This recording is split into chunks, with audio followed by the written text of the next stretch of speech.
വിദ്വേഷ പ്രസംഗ കലയിൽ അതിനിപുണയായ ശശികല ടീച്ചർ വർഗീയ പ്രഭാഷണം അവസാനിപ്പിച്ചോ എന്നറിയില്ല. രാഷ്ട്രീയ പ്രഭാഷണത്തിനാണ് ഇപ്പോൾ നിയോഗിക്കപ്പെട്ടിരിക്കുന്നത്. CPM അക്രമവിരുദ്ധ പ്രചാരണമാണ് വേദി. കേരളത്തിൽ കമ്മ്യൂണിസം വന്ന വഴിയെക്കുറിച്ച്.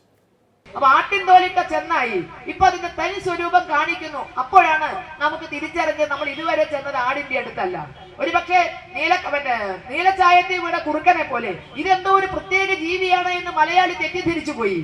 1940-കളില് നമുക്കുണ്ടായിരുന്ന ബുദ്ധിമുട്ടുകൾക്കിടയിൽ ഈ നീലക്കുറുക്കൻ വന്നു നിന്നപ്പോ പലരും വിചാരിച്ചു നമ്മുടെ രക്ഷയ്ക്ക് വേണ്ടി വന്ന അവതാരമാണ്, നമ്മുടെ ദാരിദ്ര്യം തീർക്കാൻ വേണ്ടി വന്ന അവതാരമാണ്, നമ്മുടെ കേരളത്തെ മുന്നോട്ട് നയിക്കാൻ വേണ്ടി വന്ന അവതാരമാണ് എന്നൊക്കെ തെറ്റിദ്ധരിച്ച് ഇൻകുലാബ് ജിന്ദാബാദിന്റെ അർത്ഥം അറിയില്ലെങ്കിലും എന്താണ് കമ്മ്യൂണിസം എന്ന് അറിയില്ലെങ്കിലും വലിയ തോതിലുള്ള ജനങ്ങൾ രക്ഷകരായി കണ്ട് അതിന്റെ പുറകെ ചെന്നു.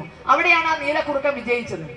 മത തീവ്രവാദ ഫാസിസവും ആട്ടിൻതോലിട്ടാണ് വരുന്നത് എന്ന കാര്യവും ടീച്ചർ മറക്കാതിരുന്നാൽ മതി. CPM RSS സംഘർഷത്തെക്കുറിച്ച്. രണ്ട് കൈയും കൂട്ടിയിടിച്ചാലേ ശബ്ദം കേട്ടു, ഒരു കൂട്ടർ നിർത്തിയാ നിൽക്കില്ലേ? പലപ്പോഴും നമ്മൾ കേൾക്കാറുണ്ട്, രണ്ട് കൈയും കൂട്ടിയിടിച്ചാൽ കേൾക്കണ ശബ്ദം സന്തോഷത്തിന്റെയാണ്. രണ്ട് കൈയും കൂട്ടിയിടിച്ചാൽ കേൾക്കണ ശബ്ദം എപ്പോഴും സന്തോഷത്തിന്റെയാണ്. നേരെ മറിച്ച് വെറുതെ നിൽക്കണവന്റെ മുതുകത്ത് മറ്റൊരുത്തം പോയി ഒറ്റ കൈ കൊണ്ട് കൊടുത്താൽ കേൾക്കണ ശബ്ദമാണ് ദുരിതത്തിന്റെയും ദുരന്തത്തിന്റെയും ശബ്ദം. അതാണ് കണ്ണൂരടക്കമുള്ളിടത്തുനിന്ന് മുഴങ്ങണത്. രാഷ്ട്രീയ കൊലപാതകത്തിൽ ഇരുകൂട്ടരും തുല്യ ഉത്തരവാദികൾ. ഇരയുടെ ആട്ടിൻതോൽ വേഷമണിയുന്ന ടീച്ചറുടെ സംഘവും കൊലപാതക കലാപ രാഷ്ട്രീയത്തിൽ ഡോക്ടറേറ്റ് എടുത്തവർ തന്നെ. അടുത്തത് സാംസ്കാരിക നായകരെ കുറിച്ച്. CPM-ന്റെ കാഴ്ചവെട്ടിൽ സാംസ്കാരിക നായകന്മാർ, അതെന്താ സാധാരണ എനിക്കറിയാൻ വയ്യ. എന്താണ് ഈ സാംസ്കാരിക നായകന്മാരുടെ നിർവചനം എന്നും അറിയില്ല. അങ്ങനെ അടിമകളായി കിടക്കുന്ന ഒരു വിഭാഗം ഉണ്ടല്ലോ, അവർക്ക് സ്വൈരമുണ്ടോ? പാർട്ടി പറയുന്നിടത്ത് ഒപ്പിട്ടാ ജീവിക്കാം, പാർട്ടി പറയുന്നിടത്ത് ഒപ്പിട്ടാ ജീവിക്കാം. പാർട്ടി ഇരിക്കാൻ പറയുമ്പോ ഇരിക്കണം, നിൽക്കാൻ പറയുമ്പോ നിൽക്കണം, കിടക്കാൻ പറയുമ്പോ കിടക്കണം. ഇതാണ് അവർക്കുള്ള സ്വാതന്ത്ര്യം.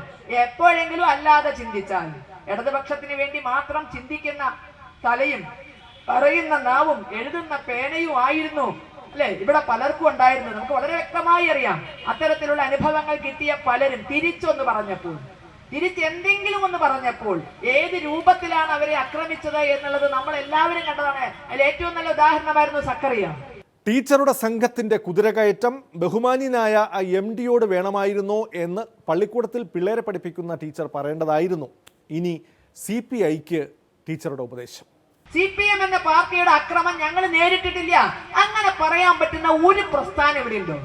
കൂടെ കിടക്കുന്ന CPI വരുമോ? വേറൊരു വഴിയില്ലാത്തോണ്ടാ ഒറ്റയ്ക്ക് പോയി പാർക്കാൻ എന്തേലും ഒരു വഴി ഉണ്ടെങ്കിൽ പണ്ടേ മൊഴിയല്ലേ അവരവരുടെ പാടും നോക്കി പോയിരുന്നു. അതിനും വേണ്ടിയ 4-3-7 ആള്. കൊടിയും വടിയും മാത്രമായോണ്ട് പോവാൻ പറ്റില്ലല്ലോ. അതുകൊണ്ട് മാത്രം കാൽച്ചോട്ടി കിടന്ന് ചവിട്ടും തൊഴിയും കഴുകാണ്. പലപ്പോഴും വായുടെ ചോട്ടി വെച്ചിരിക്കുന്ന തുപ്പക്കോളാമ്പിയുടെ അവസ്ഥയാണ് CPI-ക്ക്. വേറൊരു വഴിയില്ലാത്തോണ്ട് അവിടെ ഇരിക്കുന്നത് എല്ലാം ഏറ്റുവാങ്ങുന്നു. മുസ്ലിം ലീഗിനെ കുറിച്ച്. കാര്യം മുസ്ലിം ലീഗിന്റെ പുറകെ വായൽ വെള്ളം ഒലിപ്പിച്ച് CPM നടക്കുന്നുണ്ട്.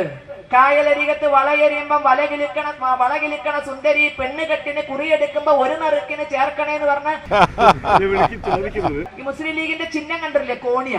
ഈ കോണിന്റെ പ്രത്യേക വലത്തോട്ട് ചരിച്ചു വെച്ചാൽ വലത്തോട്ട് കയറി പോവാ, ഇടത്തോട്ട് ചരിച്ചു വെച്ചാൽ ഇടത്തോട്ട് കയറി പോവാ. ഇന്നോടത്തേക്ക് ചരിക്കൂന്ന് യാതൊരു നിർബന്ധം ആ കോണിക്കില്ല. ആരെടുത്ത് എങ്ങോട്ട് ചരിച്ചാലും പോവും. അപ്പൊ എങ്ങാനും ഇപ്പൊ വലത്തോട്ട് ചരിച്ചത് നാളെ എടുത്ത് ഇടത്തോട്ട് ചരിച്ചാലോ എന്ന് വിചാരിച്ച് വായയിൽ വെള്ളം ഒലിപ്പിച്ച് പുറകെ നടക്കേണ്ട, അത് വാസ്തവം. എന്തിനാ എന്നെ ഇങ്ങനെ വേദനിപ്പിക്കണേ? രണ്ട് വശത്തും മാത്രമല്ല, ലീഗ് കോണി ചാരാൻ തയ്യാറാണെങ്കിൽ BJP-യും ചുവര് കൊടുക്കും.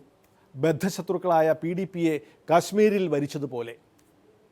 CPM അക്രമത്തിനെതിരെയാണല്ലോ പ്രഭാഷണം. എപ്പോഴാ DYFI-കാരൻ മാർക്സിസ്റ്റുകാരനാവുക? SFI-കാരനും DYFI-കാരനും എപ്പോഴാ മാർക്സിസ്റ്റുകാരനാവുക? ആരെങ്കിലും ഒക്കെ കൊന്നിട്ട് ആ വെളുത്ത കൊടിയിൽ ചുവന്ന രക്തം പുരട്ടി ചെങ്കൊടി പിടിക്കാനായാൽ മാത്രമേ അവൻ മാർക്സിസ്റ്റ് ആവുള്ളൂ. അതുവരെ DYFI-യാ, അതുവരെ SFI-യാ, വെള്ളക്കൊടിയാണ് അതുവരെ പിടിക്കുക. ഇത് ആരെങ്കിലും ഒക്കെ കൊന്ന് ഏതെങ്കിലും നിരപരാധികളുടെ രക്തത്തിലിട്ട് ചുമപ്പിച്ചാൽ പിറ്റേ ദിവസം മുതൽ അവൻ മാർക്സിസ്റ്റാ. അവന് പ്രൊമോഷൻ കിട്ടുന്നത് അങ്ങനെ. അതിനുള്ള ക്വാളിഫിക്കേഷൻ അതാണ്. SFI-നും DYFI-നും CPM-ആയി മാറാനുള്ള ക്വാളിഫിക്കേഷൻ ഏതെങ്കിലും നിരപരാധിയുടെ രക്തത്തിലിട്ട് മുക്കണം. അഹങ്കാരത്തിന് കയ്യും കാലും വെക്കുക, എന്നിട്ട് പെണ്ണെന്ന പേരും. ടീച്ചറുടെ പാർട്ടിയിലെ ക്രിമിനലുകൾക്ക് പടിപടിയായിട്ടാണോ പ്രൊമോഷൻ, അതോ നേരിട്ടുള്ള റിക്രൂട്ട്മെന്റോ? ഇനി പ്രചാരണത്തെക്കുറിച്ച് തന്നെ. എന്ത് നുണയും പ്രചരിപ്പിച്ച് ജനങ്ങളെ ഇളക്കാം. അതിന് ഏതറ്റം വരെയും പോകാം. നമ്മൾ ഇവിടെ മുമ്പുള്ളവർ പറഞ്ഞിട്ടുണ്ടാവും, കഴിഞ്ഞ ദിവസം കണ്ടില്ലേ, വളരെ സൂക്ഷ്മമായിട്ട് നമ്മുടെ ഈ റോബോട്ടിക് ശസ്ത്രക്രിയയൊക്കെ ചെയ്യുന്ന പോലെ വളരെ കൃത്യമായി വളരെ ചെറിയ ഇതൊക്കെ ഇട്ടിട്ട് ശസ്ത്രക്രിയയൊക്കെ ചെയ്യുന്ന പോലെയല്ലേ കൊടിയേരി പ്രസംഗിക്കുന്നിടത്തേക്ക് RSSകാർ ബോംബെറിഞ്ഞത്? എന്തൊരു കൃത്യത! വലിയൊരു ജനക്കൂട്ടം, റെഡ് വോളണ്ടിയേഴ്സ്, പോലീസ്, പട്ടാളം ഒക്കെ നിൽക്കണോടത്ത് കൃത്യമായി പോയി ഒരാളുടെ അടുത്ത് പോയി. ചില്ലറക്കാരല്ല. ശരിക്കും ഇന്ത്യൻ പട്ടാളത്തിലേക്കൊക്കെ അവരെ കിട്ടിയിട്ടുണ്ടെങ്കിൽ, ആരാണ് എറിഞ്ഞാന്ന് കണ്ടിട്ടുണ്ടെങ്കിൽ അവരെ കിട്ടിയ ഇന്ത്യൻ പട്ടാളത്തിലേക്കൊക്കെ എടുക്കണ്ട. കാരണം ഇങ്ങനെ സൂക്ഷ്മമായി പോയിട്ട് എങ്ങനെ ചെയ്യാൻ സാധിക്കും? ഇതുവരെ പറഞ്ഞു വരുത്താൻ CPM-നെ പറ്റൂല. അത് ശരി, വഴി കുത്തിരിക്കാൻ പോകാൻ പറ്റി. രാഷ്ട്രീയ എതിരാളികളുടെ അക്രമം അപലപനീയം. നമ്മുടെ അക്രമം നുണപ്രചാരണം. അമ്പമ്പോ, ചരിത്രത്തെ വളച്ചും വർഗീയ വിഷപ്രയോഗം നടത്തിയും മുന്നേറുന്ന ടീച്ചർ തന്നെ നുണയെക്കുറിച്ച് സംസാരിക്കണം. ഇതൊക്കെ കേട്ടു നിൽക്കാൻ വയ്യേ. വക്രദൃഷ്ടി സമാപിക്കുന്നു. നന്ദി, നമസ്കാരം.